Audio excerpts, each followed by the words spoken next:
ജ്ഞാനം 2-ാം അധ്യായം. അവർ മിഥ്യാസങ്കല്പത്തിൽ മുഴുകി. ജീവിതം ഹ്രസ്വവും ദുഃഖകരവുമാണ്. മരണത്തിനു പ്രതിവിധിയില്ല. പാതാളത്തിൽ നിന്ന് ആരും മടങ്ങി വന്നതായി അറിവില്ല. നമ്മുടെ ജനനം യാദൃച്ഛികമാണ്. ഒരിക്കലും ഉണ്ടായിരുന്നില്ല എന്ന വിധം നാം മറഞ്ഞു പോകും. നാസികയിലെ ശ്വാസം പുകയാണ്. ഹൃദയസ്പന്ദനം കൊണ്ട് ജ്വലിക്കുന്ന തീപ്പൊരിയാണ് ചിന്ത. അതു കെട്ടുകഴിഞ്ഞാൽ ശരീരം ചാരമായി. ആത്മാവ് ശൂന്യമായ വായു പോലെ അലിഞ്ഞ് ഇല്ലാതാകും. ക്രമേണ നമ്മുടെ നാമം വിസ്മൃതമാകും.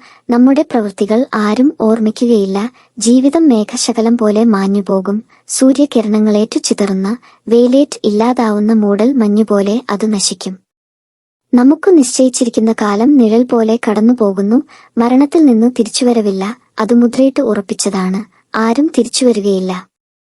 വരുവിൻ, ഇപ്പോഴുള്ള വിശിഷ്ട വസ്തുക്കൾ ആസ്വദിക്കാം.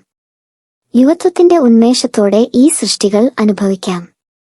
മുന്തിയ വീഞ്ഞും സുഗന്ധദ്രവ്യങ്ങളും നിറയെ ആസ്വദിക്കാം. വസന്ത പുഷ്പങ്ങളെയൊന്നും വിട്ടുകളയണ്ട. വാടും മുൻപേ പനിനീർ മുട്ടുകൊണ്ട് കിരീടമണിയാം. സുഖഭോഗങ്ങൾ നുകരാൻ ആരും മടിക്കേണ്ട. ആഹ്ലാദത്തിന്റെ മുദ്രകൾ എവിടെയും പതിക്കാം. ഇതാണ് നമ്മുടെ ഓഹരി, ഇതാണ് നമ്മുടെ അവകാശം. നീതിമാനായ ദരിദ്രനെ നമുക്ക് പീഡിപ്പിക്കാം. വിധവയെ വെറുതെ വിടേണ്ട. വൃദ്ധന്റെ നരച്ച മുടിയെ മാനിക്കരുത്. കരുത്താണ് നമ്മുടെ നീതിയുടെ മാനദണ്ഡം. ദൗർബല്യം പ്രയോജനരഹിതമെന്നു സ്വയം തെളിയുന്നു. നീതിമാനെ നമുക്ക് പതിയിരുന്ന് ആക്രമിക്കാം. അവൻ നമുക്ക് ശല്യമാണ്. അവൻ നമ്മുടെ പ്രവൃത്തികളെ എതിർക്കുന്നു. നിയമം ലംഘിക്കുന്നതിനെയും ശിക്ഷണ വിരുദ്ധമായി പ്രവർത്തിക്കുന്നതിനെയും കുറിച്ച് അവൻ നമ്മെ ശാസിക്കുന്നു. തനിക്ക് ദൈവിക ജ്ഞാനമുണ്ടെന്നും താൻ കർത്താവിന്റെ പുത്രനാണെന്നും അവൻ പ്രഖ്യാപിക്കുന്നു. അവൻ നമ്മുടെ ചിന്തകളെ കുറ്റം വിധിക്കുന്നു. അവനെ കാണുന്നത് തന്നെ നമുക്ക് ദുസ്സഹമാണ്. അവന്റെ ജീവിതം നമ്മുടേതിൽ നിന്നു വ്യത്യസ്തമാണ്. മാർഗങ്ങൾ അസാധാരണവും. അവൻ നമ്മെ അധമരായി കരുതുന്നു. നമ്മുടെ മാർഗങ്ങൾ അശുദ്ധമെന്ന പോലെ അവൻ അവയിൽ നിന്നൊഴിഞ്ഞു മാറുന്നു. നീതിമാന്റെ മരണം അനുഗ്രഹീതമെന്ന് അവൻ വാഴ്ത്തുന്നു. ദൈവം തന്റെ പിതാവാണെന്ന് അഹങ്കരിക്കുകയും ചെയ്യുന്നു. അവന്റെ വാക്കുകൾ സത്യമാണോ എന്ന് പരീക്ഷിക്കാം. അവൻ മരിക്കുമ്പോൾ എന്തു സംഭവിക്കുമെന്ന് നോക്കാം. നീതിമാൻ ദൈവത്തിന്റെ പുത്രനാണെങ്കിൽ അവിടുന്ന് അവനെ തുണയ്ക്കും. ശത്രുകരങ്ങളിൽ നിന്നും മോചിപ്പിക്കും.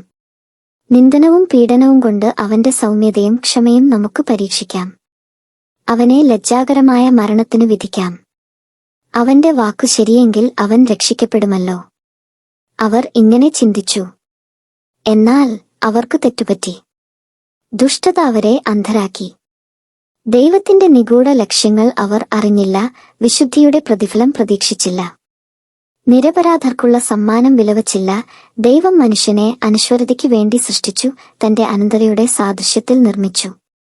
പിശാചിന്റെ അസൂയ നിമിത്തം മരണം ലോകത്തിൽ പ്രവേശിച്ചു. അവന്റെ പക്ഷക്കാർ അതനുഭവിക്കുന്നു.